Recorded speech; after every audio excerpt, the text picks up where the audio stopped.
Hi, I am Hüseyin Anil Gündüz and I'll be presenting our paper Uncertainty Quantification of Deep Learning Models for Predicting Regulatory Activity of DNA Sequences.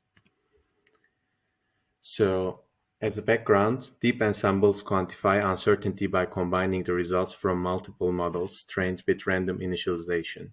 The prediction value of the deep ensemble model is the mean value, or equivalently the predictions, of individual models as shown in the first equation below. The variance, or the uncertainty, in the prediction can also be calculated using variance and mean values of individual models as shown in the second equation. The Basenji model, which is the architecture that we use, uses Poisson laws for predicting regulatory activity of DNA sequences. Thus, the data are modeled as Poisson distribution, assuming that the mean and variance are equal. While the mean is used for the prediction and the model can be optimized this way, the uncertainty in the prediction cannot be reliably quantified, as the variance is bound to the prior assumption of being equal to the mean. To address this problem, we adapted the Poisson loss to a negative binomial loss and combined this with the deep ensemble method to improve the uncertainty calibration. Specifically, we modify the deep ensemble to predict the parameters of the negative binomial loss, which are the mean and the overdispersion parameter. The mean is used for the prediction of a single model, similarly to the Poisson loss.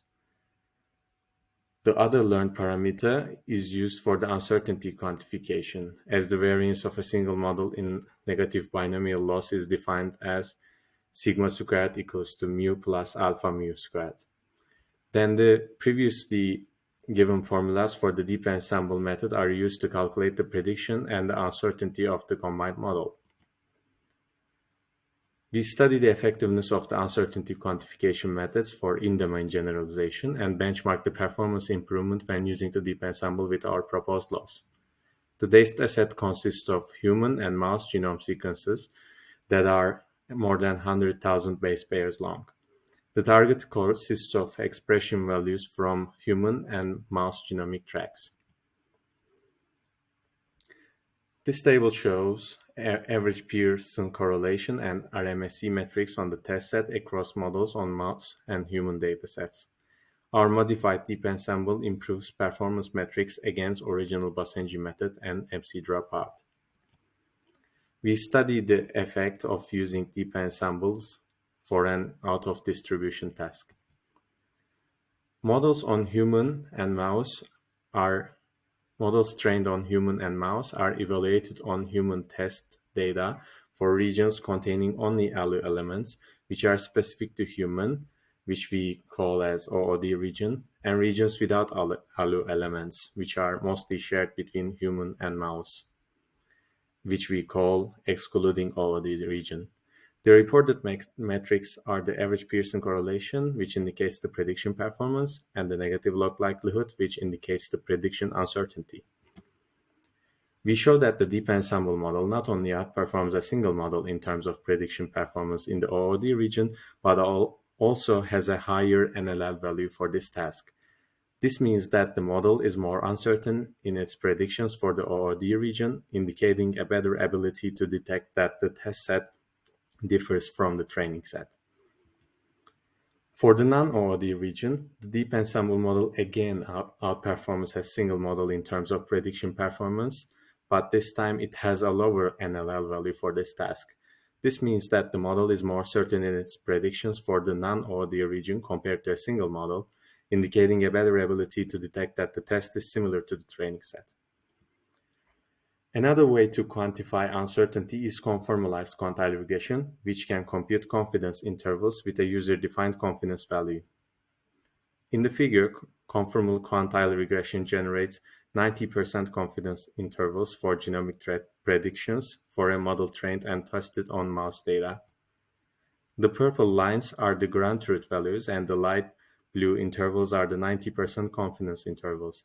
Larger intervals indicate less confidence in the prediction, and smaller intervals indicate the opposite.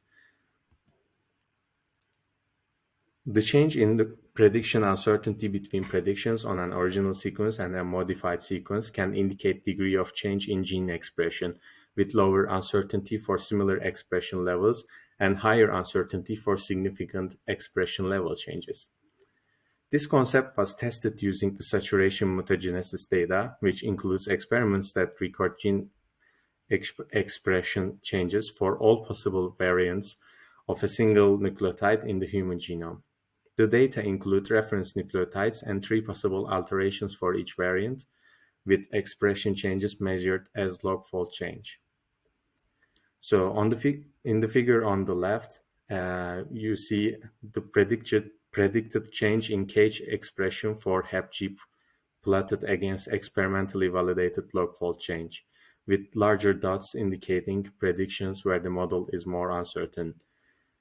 Such larger dots you can see especially on the left lower side of the plot, where the absolute value of experimental log-fold change for HepG expression is higher.